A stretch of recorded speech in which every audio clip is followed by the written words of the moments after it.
तयोर्यपादः जन्म औषधि मंत्र तपः जन्मौषधि मंत्रतपः प्रकृत समाधि जाह सिद्धयः समाधिजाः सिद्धयः जात्यंतर परिणामः जात्यायन्तरपरिणामः प्रकृत्या पुरात् प्रकृत्या पुरा जात्यंतर परिणामः प्रकृत्या पुरात्। जात्यन्तरपरिणामः प्रकृत्या पुरात्। एक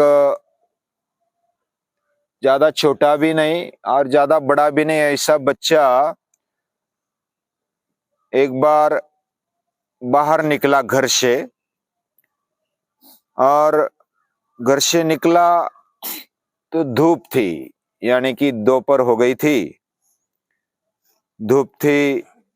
थोड़ा चला, गांव के बाहर गया, रेगिस्तान था आगे, तो धूप के कारण वो रेती गर्म हो गई। उसके पहले गांव के बाहर बाहर निकलते निकलते उसको ठोकर लग गई, ठोकर लग गई, पाँव में लग गया। वह फिर पाँव झटक के बोलने लगा, किसको अक्ल नहीं, ये पत्थर डालते बीच में। फिर इधर उधर लात मारता हुआ आगे चला गया।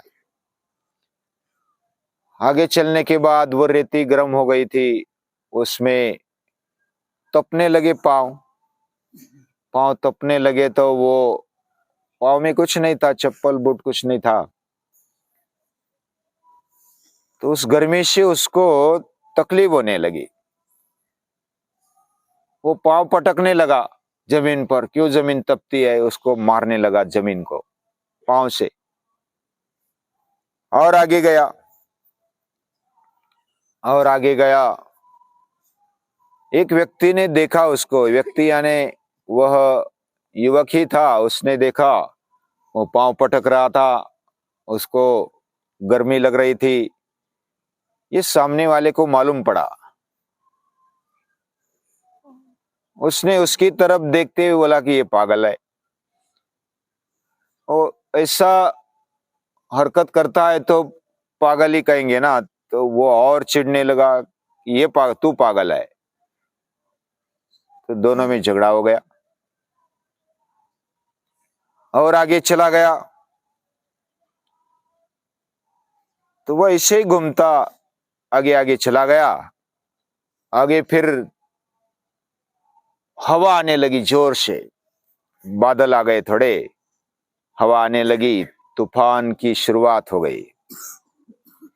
तो हवा से पहले तो उसको अच्छा लगा, लेकिन जब ज्यादा जोर से बहने लगी तो रेती उड़ने लगी, आंखों में चलने लगी, दिखना कम हो गया और तूफान ज्यादा बढ़ गया। वो हवा को कोसने लगा, ये हवा अच्छी नहीं है, और उस पर गुस्सा हो गया। पहले तो अच्छा लगता था, हवा आने लगी क्योंकि धूप लग रही थी, उसके बाद हवा चली, उसको अच्छा लगा, लेकिन हवा ज्यादा चलने लगी तो उसको तकलीफ हो गई। उसने फिर गाली देना शुरुआत किया हवा को। फिर आगे चला, फिर बारिश शुरू हो गई। बारिश में भी पहले अच्छे लगा, अरे वाह क्या बारिश हो गई, लेकिन बाद में बारिश के कारण भीग गया, ठंडी लगने लगी और कीचड़ हो गया जमीन पर। लगा कि बारिश भी बुरी है। तो ऐसा कोसते कोसते आगे चला गया, तो एक रास्ते के अंदर एक गड्ढा था, उसमें पानी था। उसको लगा कि रास्ता है, चलते वैसे वो गड्ढे में गिर गया, पानी में गिर गया। वो रास्ते को नाम रखने लगा कि ये क्या बात है, रास्ते भी अच्छे नहीं करते, गड्ढे हो जाते, हम गिर जाते। तो वैसा बारिश के अंदर वो भीगता, उसको कीचड़ लगा, गंदा हो गया, सब ऐसा लथपथ हो गया। फिर उसको ऐसा लगा कि चलो अब घर चलते। घर आया, घर आया तो बाकी लोग उसको कोसने लगे कि किधर गया था बिना पूछ के, हम इधर उधर ढूंढते हैं और क्यों परेशान करता है, क्या ऐसा करता है तू। तो वो घर वाले गुस्से हो गए। उसको ऐसा लगा कि घर वाले भी अच्छे नहीं है। वो कोसता कोसता एक दूसरे को नाम रखता हुआ उसका ऐसा दिन चला गया। शाम को फिर माँ ने उसको लिया और बोला कि नहा ले और कपड़े बदल ले पहले। तो उसने नहा लिया, कपड़े बदल लिए। वो थक जाने के कारण आराम से सो गया, जल्दी सो गया। सोने के बाद उसको जाग भी जल्दी आ गई। जाग जल्दी आ गई, बाकी तो सो रहे थे, ये उठ गया। उठ जाने के बाद शांति से बैठा और कल के प्रसंग याद करने लगा।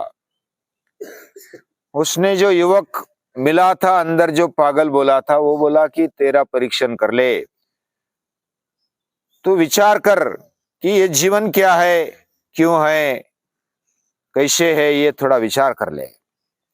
उसको वो एक एक प्रसंग याद आते आते उसकी याद आ गई और उसने जो प्रश्न पूछा था कि तू विचार कर ले, ये जीवन क्यों है, कैसा है। तो वो सुबह एकांत में बैठा था, बाकी तो थे लेकिन वो सो गए थे। सुबह जल्दी उठ गया तो उठने के बाद सचमुच विचार करने लगा कि मेरा जन्म क्यों हुआ, ये धूप क्यों गिरती है, ये पत्थर क्यों आ गए, ये हवा क्यों है, ये बारिश क्यों गिरी। अलग अलग उसको ध्यान में आने लगा।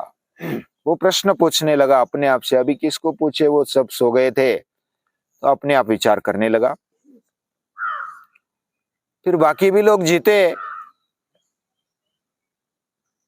और वो भी आनंद लेते। मैं ज्यादातर इतना विचार नहीं करता, आज विचार पहली बार करने लगा तो उसको लगा कि अरे ये धूप गिरती, इसलिए तो स्कूल में बताते हैं कि जल का बाष्प होता है और उससे बारिश गिरती है, और बारिश गिरने पर पेड़ पौधे फूल फल और धन धान्य फसल आती है और हम वही खाते हैं। उसको एक एक बात ध्यान में आने लगी। ये पत्थर भी बुरे नहीं है, धूप भी बुरी नहीं है, रेती भी बुरी नहीं है, हवा भी बुरी नहीं है, बारिश भी बुरी नहीं है। लेकिन वो फिर उसको परीक्षण करने लगा खुद का ही कि मैंने नीचे नहीं देखा इसलिए पत्थर में ठोकर लग गई, पत्थर को, और मुझे लग गया। मैं नीचे देखता तो पत्थर तो वो बेचारा पड़ा था, किसी ने रख दिया था उधर, या तो आ गया। लेकिन मैंने देखा होता तो ये पत्थर नहीं लगता। फिर पाँव में चप्पल पहनी होती तो धूप नहीं लगती, पाँव में गर्मी नहीं लगती। और फिर हवा तो बहती है, वो बहती है इसलिए तो सांस ले पाते हैं। ज्यादा हवा क्यों आ गई, क्योंकि इधर पेड़ पौधे लगे होते तो कण नहीं उड़ते रेती के, और पेड़ पौधे नहीं लगाए, हम ही अगर लगा देते तो अच्छा होता, क्योंकि उसका ही वो खेत था। मैं खेत में नहीं जाता, घर वाले खेत में जाते, इतना कष्ट नहीं कर पाते, तो मुझे भी करना चाहिए, मुझे भी पेड़ पौधे लगाने चाहिए। फिर बारिश आ गई, बारिश आ गई तो पहले तो अच्छा लगा, बाद में फिर बुरा लगा था, गड्ढे में गिर गया, कीचड़ भर गया। लेकिन ये भर गया इसलिए स्नान हो गया, अच्छा, मुझे अच्छा भी लगने लगा, नींद अच्छी हो गई। तो उसने ऐसा अभ्यास करना शुरू किया। उसको लगा कि मेरी दृष्टिकोण में बदल करना चाहिए, मेरे व्यवहार में बदल करना चाहिए, ये सृष्टि को समझना चाहिए, एक एक पत्थर को समझना चाहिए, रेती को समझना चाहिए, हवा को समझना चाहिए, पानी को समझना चाहिए, सूर्य को, धूप को समझना चाहिए, अलग अलग ऋतुओं को समझना चाहिए। ये हम अभ्यास करेंगे तो वो हमारे लिए ही है, हमारा जीवन अच्छा बने, योग्य बने, इसके लिए प्रकृति सृष्टि है। ऐसा वो दिन ब दिन विचार करने लगा और उसमें बदलाव होने लगा। मेरी गलती है। मैंने अगर सावधानी से एक एक पैर रखा होता तो फिर आगे की नौबत नहीं आती। और मैं जमीन को कोस दगा उसको लाते मारता था। और मुझे ऐसा लगता है कि जमीन मुझे चटका देती है, तपाती है। लेकिन जमीन को हमने बंजर बना दिया, पेड़ पौधे नहीं उगाए और चप्पल नहीं पहनी या तो पाँव में कुछ नहीं पहना तो वो गर्मी देती है। और गर्मी भी आवश्यक है, तभी तो बारिश गिरती है। अगर गर्मी नहीं होती तो बारिश कैसे गिरती? धूप नहीं आती तो बारिश नहीं गिरती। ऐसा एक एक उसको उत्तर मिलने लगा। वो स्वयं विचार करने लगा था और स्वयं उत्तर पा रहा था। तो उसको लगा कि अरे वाह, सुबह जल्दी उठ गया और मुझे एक एक प्रश्न के उत्तर मिलते गए। तो वो हर रोज उठने लगा, हर रोज शाम को स्नान करने लगा, सुबह स्नान करने लगा। उसका जीवन बदलने लगा। जात्यंतर परिणाम प्रकृत्या पुरात। ये प्रकृति के जरिए हमारे में जो बदलाव होते हैं, हम उसको नहीं समझते तो हमें तकलीफ होती है। उसको समझ लेते हैं तो हमें तकलीफ नहीं होती, उल्टा आनंद होता है। ये कौवा आवाज करता है तो बड़ा अच्छा भी लगता है, आनंद आता है। वो अपने अपने में रम्मान रहता है। कोयल को करती है तो वो गाती है, सृष्टि का आनंद लेती है। दिन उगने को है, पशु पंछी जगते हैं और वो सृष्टि का आनंद लेते हैं। वो सृष्टि को समझते हैं। फूल फल पौधे, इस पर वो रहते हैं। वो धूप में रहते हैं, बारिश में रहते हैं, ठंडी में रहते हैं और बलवान बनते हैं। धूप में जाते तो और बलवान बनते, सहन शक्ति बढ़ जाती है। ठंडी में, बारिश में वो अपने शरीर को और तपाते हैं और बलवान बनाते हैं। हमारा भी शरीर बलवान बनता है। धूप भी लेनी चाहिए, ठंडी भी सहन करनी चाहिए और बारिश भी लेनी चाहिए। बारिश में भी हम नाचते हैं, कूदते हैं, ठंडी भी लेते हैं और धूप का भी आनंद लेते हैं। अभी तो बहुत सारे शहर में तो धूप में बाहर निकलते ही नहीं। बहुत सारे स्कूलों ने तो पिछले साल एक जीआर निकाला था कि बच्चों को धूप में बिठाओ, खिलाओ, खेलने दो। वो डी जीवन सत्व कम पड़ गया। गोली लेने के बावजूद भी डी जीवन सत्व कम पड़ गया। जो सूर्य से हमें मिलता है ना, वो कोई नहीं दे सकता। तो सूर्य को भी लेना चाहिए, सूर्य की धूप हमारे शरीर पर पड़नी चाहिए। तो प्रकृति हमारे जीवन को अच्छा बनाती है। शॉर्टकट में क्या है? प्रकृति हमारे जीवन को अच्छा बनाने के लिए तत्पर रहती है।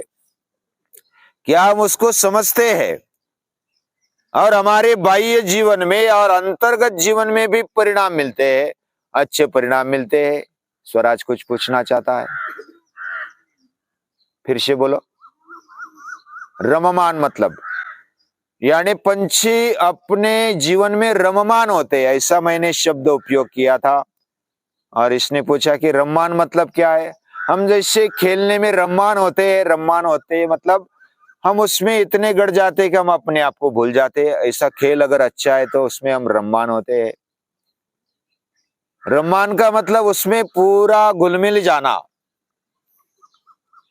सृष्टि में ये पशु पंछी पूरे घुल-मिल जाते हैं, हर एक बात का वो आनंद उठाते हैं।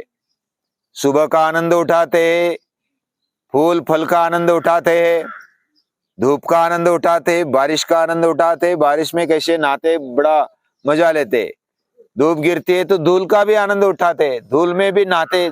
कभी देखा है आपने? धूल में फड़फड़ करते हुए नहाते। तो ऐसे हर एक प्राणी अपने अपने हिसाब से परिणाम पाता है इस सृष्टि में। हमारे जीवन में भी एक तो प्रकृति के स्वभावगत परिणाम होता है। पूरी सृष्टि के जो प्राणी है ना, उसमें कुछ स्वभावगत परिणाम दिखाई देता है। और हमारे मनुष्य जाति में, मनुष्य जन्म में हम जो परिणाम पाते हैं तो वो प्रकृति के अनुसार भी पाते हैं, और हम जो विचार करते हैं, मनन करते हैं, चिंतन करते हैं, निधिध्यासन करते हैं, उसका भी परिणाम हमारे जीवन पर होता है, गहरा परिणाम होता है। इसलिए मनुष्य विशेष है, वह अपने स्वभाव को, प्रकृति के स्वभाव को जानने की क्षमता रखता है, पूरी सृष्टि का अभ्यास कर सकता है, और वह ऊंचे विचार लाते हुए वो ऊंचाई की तरफ जाता है, यानी अपने आप को महापुरुष भी बना सकता है। ये धर्माधर्म का विचार और सृष्टि के नियम को समझ के उसमें से जो भी ऊंची बात है वो स्वीकारता है। ये प्रकृति से ही, ये शरीर के द्वारा ही, प्रकृति में 3 गुण है, सत्व रज तम, ये 3 गुणों के आधार से वो अपने जीवन को समझता है, सत्व गुण की मात्रा को बढ़ाता है, और जिज्ञासा से समझदारी बढ़ाता है, और विवेक बढ़ाते हुए अपने जीवन को आगे बढ़ाता है, ऊंचाई की ओर ले जाता है।